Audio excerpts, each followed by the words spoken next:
grilled lobster and sliced tomatoes. Could one possibly conceive of a more ideal marriage, Watson? Romeo and Juliet were clearly mismated by comparison. Oh, Watson, aren't you going to join me?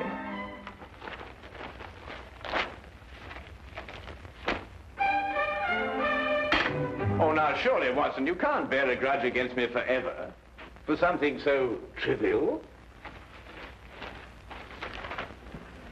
Trivial? And what is trivial about riddling the walls with bullets? I do not agree that I riddled the wall, as you so violently put it. I decorated it in a most patriotic manner. Holmes, I have permitted and suffered many liberties in this flat. First you make those evil-smelling gases. Then you shatter my nerves with those ridiculous disguises. But you, even you, have never covered your activities under the banner of patriotism. Yes, but V are of the Queen's initials. I was only celebrating Her Majesty's birthday. Celebrating Her Majesty? Still, that's no excuse. Well, perhaps I was a little overzealous, but you can't very well blame a man for that. Nevertheless... All right, Watson, I solemnly promise never to do it again. Oh. Well. And lobster and tomato for breakfast. You ever heard of that? I must say, it looks jolly good, huh? Do you really mean to say you're going to join me? Yes, please. Oh, come on, then.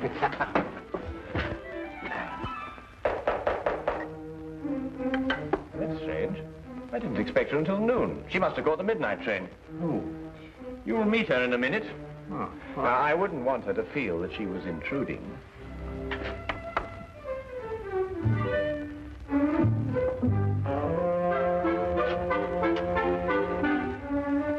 Mr. Holmes? Yes, Miss Millicent Channing?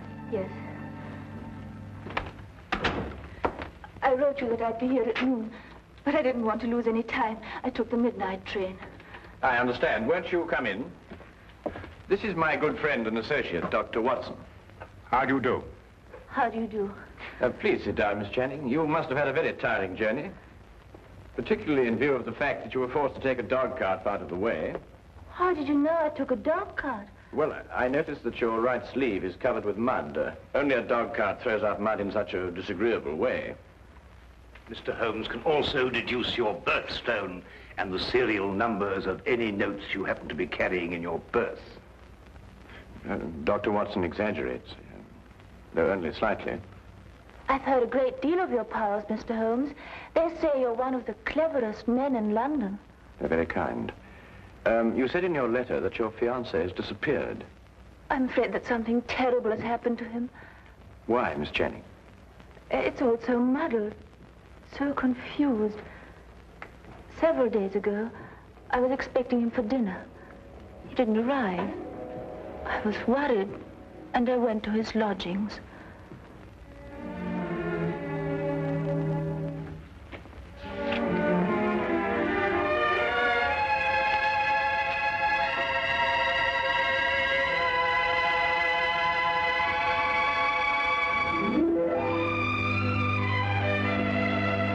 Millicent. They say of Mom it won't come to the mountain. Good heavens, we had a dinner date. At 8 o'clock. Oh, you must forgive me. I've been so deep in this, it completely slipped my mind. Millicent, how would you like to marry a full professor of English history at London University? I'd much rather marry you, John. I mean me. Then, are you serious? You still have 3 years before you can become a professor. It can happen in a month. Next week, perhaps. But how? Well, you know this research work I've been doing on 14th century English history?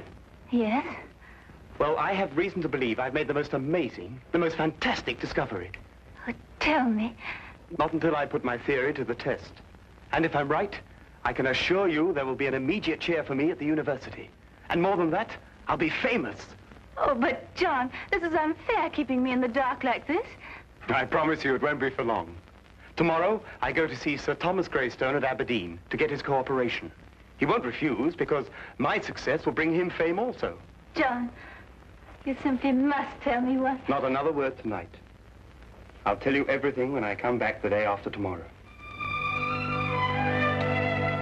Remember, good things come to those who wait. But he didn't come back. Not the day he told me, nor the next day. I wired him at Greystone Castle asking him to explain the delay. I received this answer.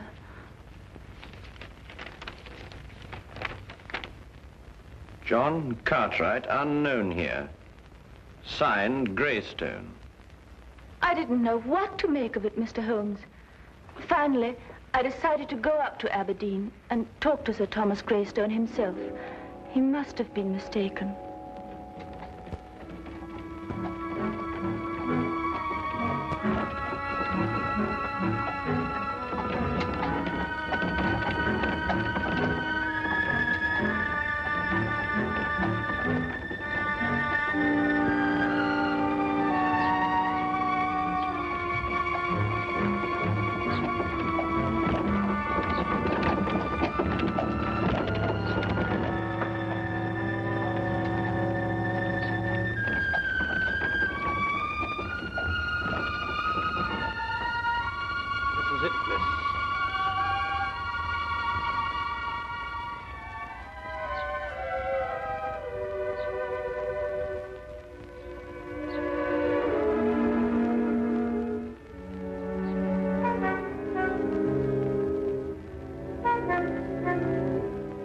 Certainly don't envy you, miss.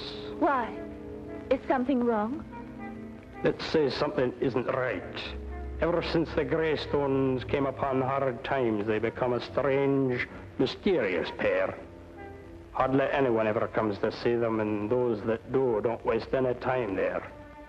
If I were you, miss, I'd wait until it's light before I went up. I don't have the time to spare. I'm sure I'll be all right.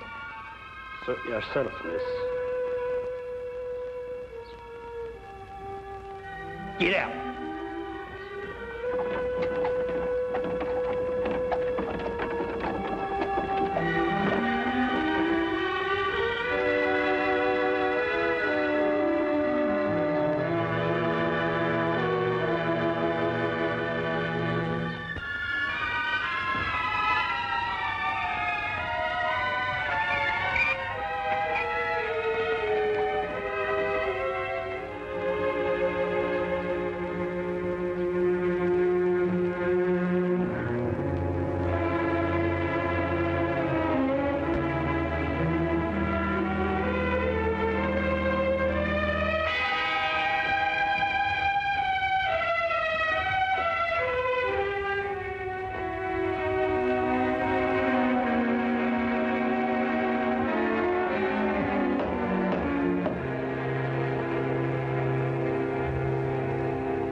I'd like to see Sir Thomas Greystone, please.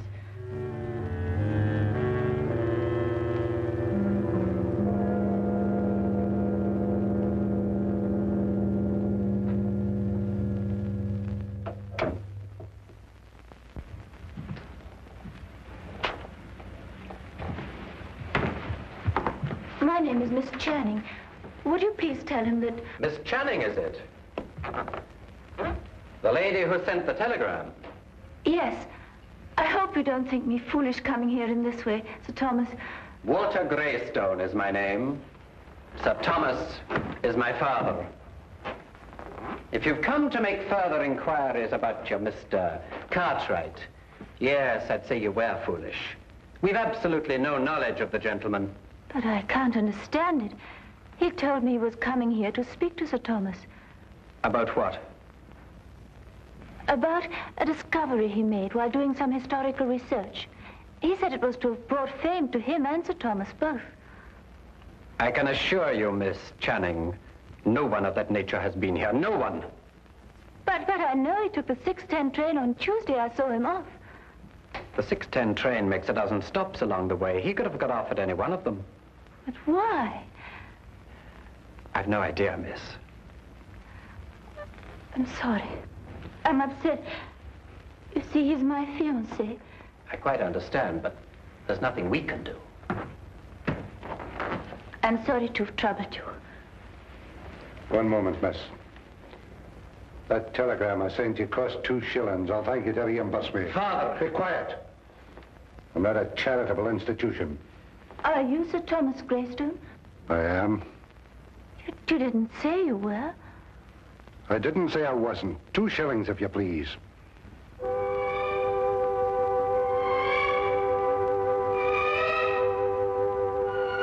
you. Good night, Miss Channing.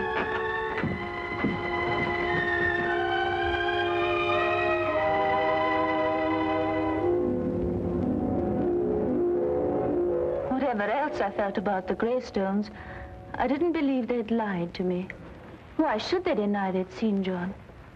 However, as I made my way through the garden, I found this timetable in the bushes. I take it that these notes in the margin are in your fiancé's handwriting, Miss Channing. Yes, Mr. Holmes. They lied. He was there. And for some reason, they're trying to deny it.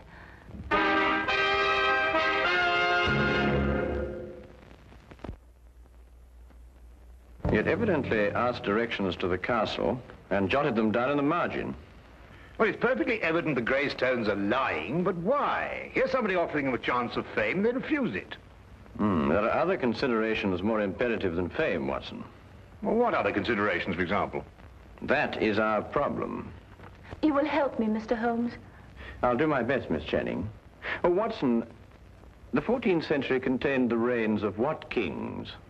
Wait a minute. 14th century? There were some Henrys, and Richard II, of course. Richard II. He was executed, wasn't he? Yes, at Pontefract Castle, September the 21st, 1300 and... Miss Channing, I would appreciate your taking me to your fiancé's flat. To his flat? But why not to Greystone Castle? Well, I would rather not go there unarmed. Why not? We've both got revolvers. I am referring, Watson, to information that may have led to the disappearance of Miss Channing's fiancé. Come along, Miss Channing.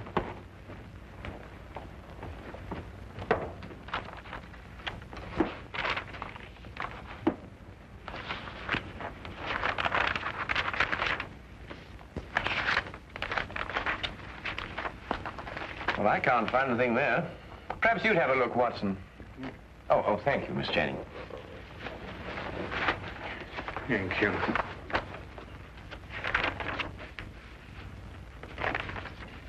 Aha!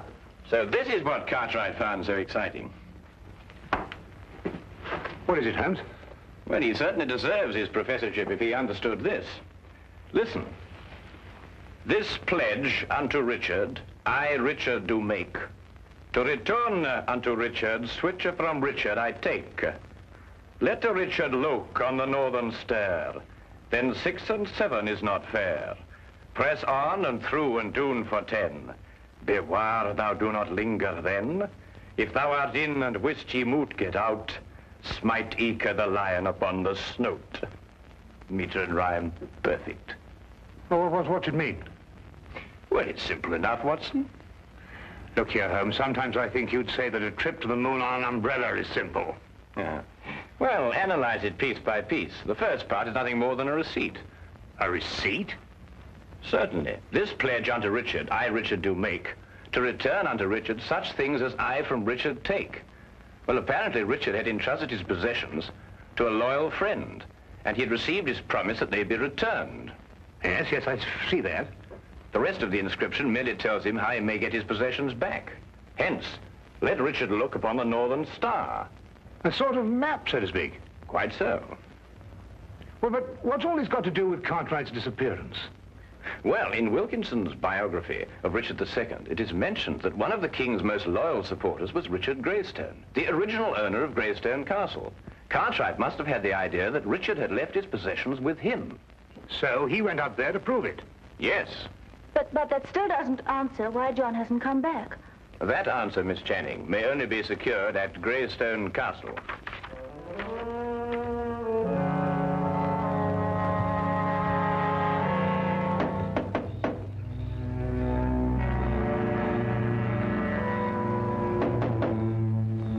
Strange, there appears to be no one here.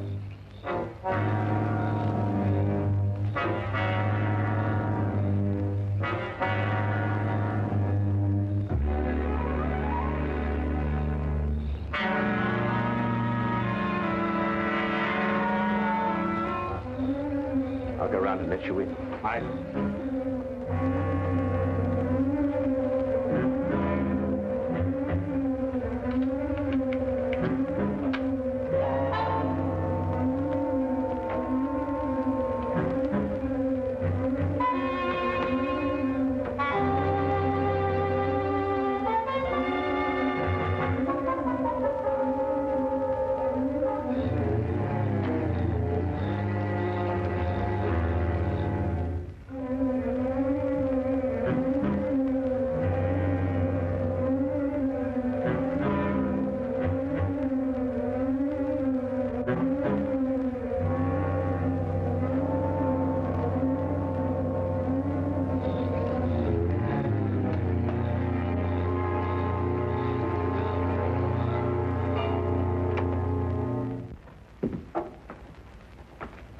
Come along and keep close behind me.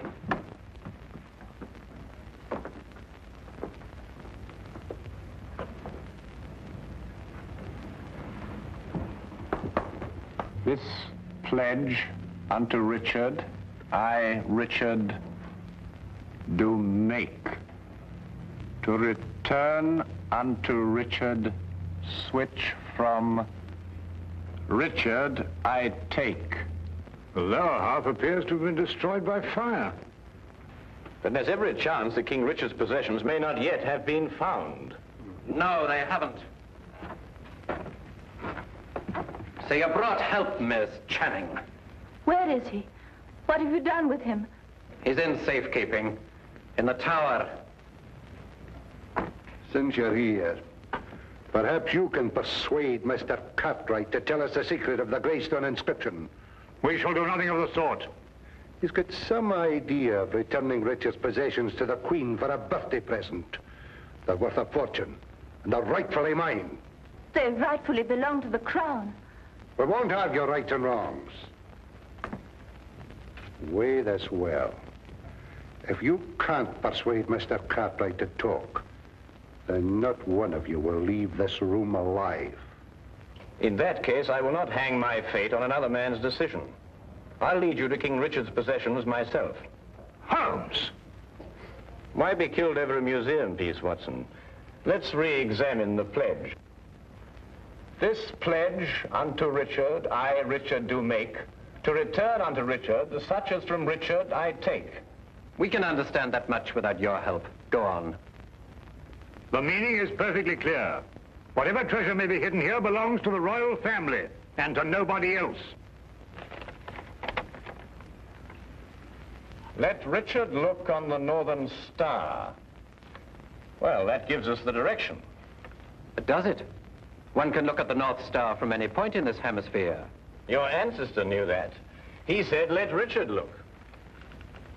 And he meant this Richard. In other words, the direction may be found by facing north from this very spot. I am now facing due north. Then 6 and 7 is not far. What does that mean? Merely to pace off 13 steps. 1, 2, 3, 4, 5, 6, 7, 8, 9, 10, 11, 12, 13. Press on and through and down for 10. Press...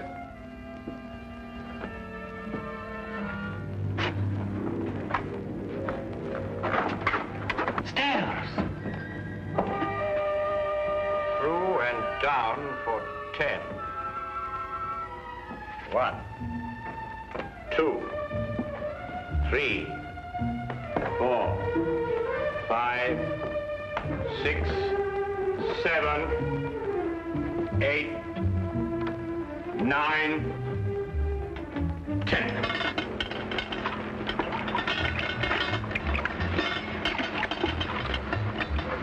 Here it is.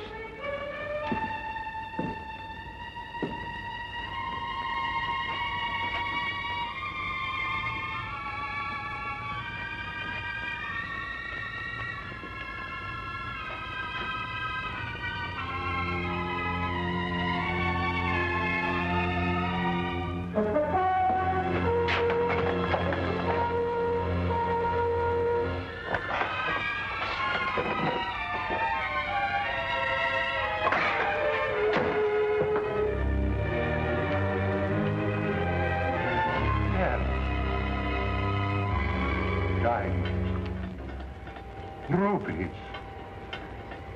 Pearls, at last. I've been waiting for this moment for years.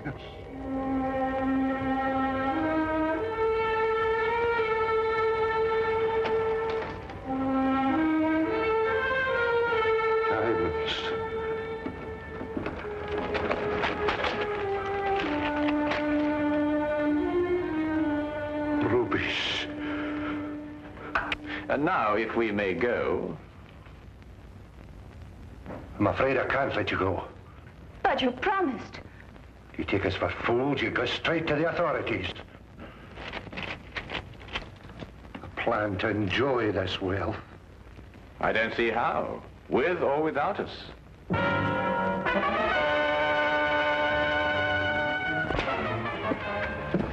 It seems your ancestors arranged for intruders.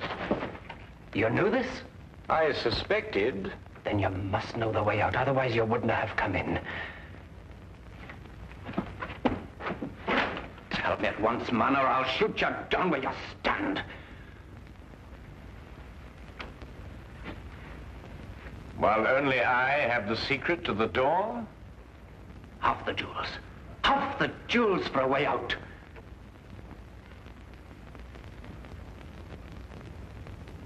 All of them. Show us how to get out, and we'll let you take them all. No. No, they're mine. Not one. Not a single gold piece. Are you daft, man? You want to rot here forever? The treasure's mine. The treasure's mine. You can't let them have it. Pay no attention. Give me the gun. You can have the treasure. Just the gun, please. The last two lines of the inscription read, as I recall, if you're in and can't get out, strike the lion upon the snout.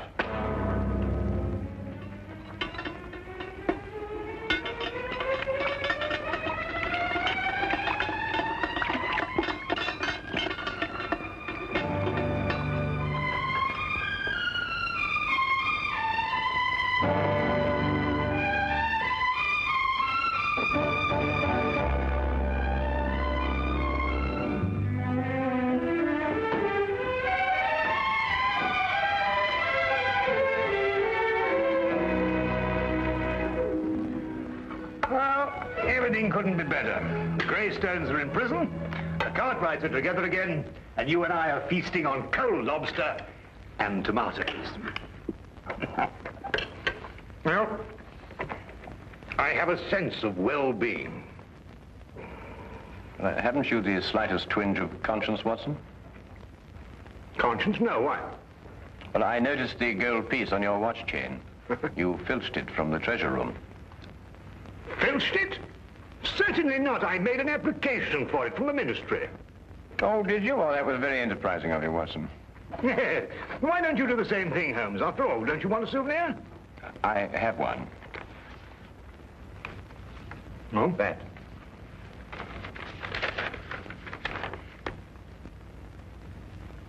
But Holmes, a personal letter of thanks from Her Majesty. Why, Holmes, congratulations.